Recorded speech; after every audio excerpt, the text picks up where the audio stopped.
Hello, hello.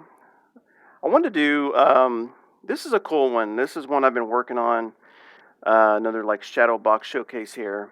So this is all the quail of North America. And this is when I started, really it was when I went to El Paso to get Mexican ducks, which are now finally a species after all this time. Uh, we were driving along and a couple Gambels ran out. And I saw the red head and I was like, holy crap, those are Gambels. He's like, yeah, we got Gambels. I'm like, dude, are you serious? So we got out. I got a couple of gambles. This guy and I guess the hen I put from Arizona. So I went to Arizona for Mearns quail, and then while we are there, I got Gamble's hen, and I thought, well, just for diversity reasons, I'll do that. Um, but this is I have a spot open up here for the mountain quail. That's the last one. Obviously, I'm trying to I've done several trips. It's always been a weather storm comes in or whatever it may be that's precluded me from getting one. But at some point, hopefully. So obviously the center is beautiful Mearns or Montezuma quail in very southern part of Arizona. We were hunting right by the Mexican border, and it was the guy I was with was um, he had some of the pointing dogs, which I say if you're going to do that hunt, you really, really need like pointing dogs because this was at the end of the hunt. All we were jumping up were like juveniles and females, flocks, and the very, very last covey, the dogs were pointing. We're like, where the hell are these birds at? And I kind of walked up. This guy was standing maybe 3 feet in front of me, and I could see his clown face. And I started backing up. I was like, holy crap, there's a big male right there. I got about 10 yards back. They flushed. I shot them. And so, fortunately, last 11th hour, able to get the Mearns. And so, what I did is I put shotgun shell kind of ends from ones that I've shot. It's just like dove load or whatever, um, which obviously, used for quail. And then, so kind of gave them like sitting on a shotgun shell and then little state flags of kind of where they're from. So, obviously, Arizona, Texas, Washington State, Kansas. So I got the two Mearns quail, the female and the male, beautiful bird, and then we got the Gambels and the El Paso trip, which was that kind of ignited because at the time I had shot some scale quail in Kansas, hunting lesser prairie chickens and bobwhites around here actually in South Texas, um, but the rest of them are kind of, and so I ended up getting a nice valley quail from Washington State. Just beautiful. So you can tell the difference. Valley quail has, instead of the red head, they both have the top knot, so people get confused. But the valley has like the little gold kind of forehead, and then it's kind of like a very dark, dark reddish brown for the top, whereas the Gambels is like a cinnamon teal red. And the chest has scales, whereas the Gambels has a similar color, excuse me, color pattern, but no scaling. So we can kind of see that there, and then see that there. So they both have the dark horseshoe, kind of like the chestnut belly scaled, which is this guy here. So you can kind of see the chestnut belly on him. So then I had the scale quail, and then of course I learned about the chestnut belly, which is only found in Southwest Texas, so here. And what's cool about them is that's it. That's the only place you can find them is here in Southwest Texas. And so finding them, it's hard. You got to have access to private land. Somebody who normally guides, it's going to be expensive because everybody's used to, big deer hunting properties out there. And so it's going to be tough, but it can be done. Just kind of know that going into it. Um, these range from Kansas all the way through the Texas Panhandle, and then the ones obviously all the way to Arizona. So this is the subspecies. Actually, southeastern Colorado has some as well. The very, very southeastern. So Gambel's kind of the same thing, same subspecies that goes along from West Texas onto Arizona, and then obviously up north of that, there really aren't any.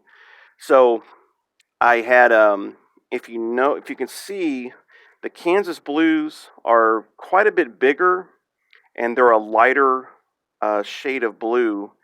The chestnut bellies are much darker blue, deeper, Obviously, they have the chestnut bellies where, these don't have chestnut on their bellies like this guy. So, and then actually, hold on one second. So, kind of to go along with that, this is one that I did just from a south, because I finally had an invite and went out and did some hunting for quail, and got another chestnut belly that was, you can see a lot of chestnut. And got a bobwhite, and I was like, these things are so hard to get. I'll make a cool little, it's got barbed wire and some old paper shells, and so kind of cool. But back to the other one. So then this guy's, uh, like I said, I got the spot for the mountain, which hopefully California, Oregon, um, hopefully once COVID stuff kind of dies down. But, normally I got the little paper shell box in there. And like I said, the blue quail were really cool. It was a wonderful hunt. I mean, I'm going to do a video on that, on the prairie chicken soon. But, it's like, man, you get lessers, we got pheasant, we got bobwhite, but and I will say I've thought about it. There is a bobwhite. So this is the one in southwest Texas. Now, if you buy a quail form from a taxidermy deal, be advised that it's going to be too big, because the form that it's molded after is an eastern bobwhite, which is a much larger bird. So he's, obviously I've had videos showing carving and all these things, so you kind of can get it. But those quail are quite a bit redder, and we used to have them up in northeast Texas when I'd hunt around Paris, but they kind of got shot out. And so as a kid, I just never thought of it as like, it's quail. But anyway, so these are kind of smaller. They're not as red. They're more muted in color. But so maybe I'd add one if I could squeeze in. A mountain obviously has this spot reserved, and then maybe but as a whole, I think it's a pretty cool shadow box. Um, it's the states traveled to get them. Obviously, Texas has been able to get chestnut belly, Gambels. We have Mearns here, but you can't hunt them here. The population's not high enough. And, so, and then Washington State was really cool. Got some valley quail there. But like I said, a lot of people don't know about the chestnut belly. That's why I kind of wanted to make it, because, the Mearns, I hear, people ask me, hey, I want to go do a Mearns hunt. What are kind of suggestions? And honestly, it's like, man, you really need to go with if somebody has a dog or have a dog, especially a pointing dog, because they will flush. If you have a pointing dog, they hold tight, and it really makes for a good hunt if you have kind of the right setup. If you're just walking around hoping to find some kind of scurrying about, yeah, it could happen. Anything could happen, I guess, technically, but and then, like I said, the blues. The other places like the Texas Panhandle, Kansas, there are some more opportunities. I think some of the Weehawken land in Kansas, you could probably find some blues up there in the right places. But Valley quail, I mean, those are all public land birds from Washington, and I've shot them in western Washington, eastern Washington, northern, southern. So I mean, they're kind of. But and again, a lot of people get confused with the valley and the Gambels, which is understandable because if you look prematurely at the sides, the valley also doesn't have not only the red on the head, but then the sides. The valley also doesn't have as much. It's not really red. It's more of just like um, a muted reddish brown, kind of like the head thing. And obviously the valley, if you see gold in the front, red for the Gambels, and then of course the scaling is the big one. It's kind of probably the easiest thing to look for is scaling. And but anyway, that's about it. That's the quail. I'll be doing the prairie chicken soon. Just want to start getting these out because, like I said, it's not only just taxidermy. I had to obviously go hunt these things, travel, different places with different people, very different styles. South Texas, you might be just driving around after, they corn the roads. Western Washington, you're going to be just walking around everywhere and then going through, they're kind of like a thicket, a bush. It's a kind of berry, and that's where they kind of like to hang out in valleys in these brush piles. And then, Mearns quail, obviously out there in southern Arizona, Very distinctive hunt, walking up and down the mountains out there. And next, we'll probably do the sage grouse here. I have this beautiful sage grouse from Colorado and Wyoming that you can see the big old males there. Those are big old 6-pounders.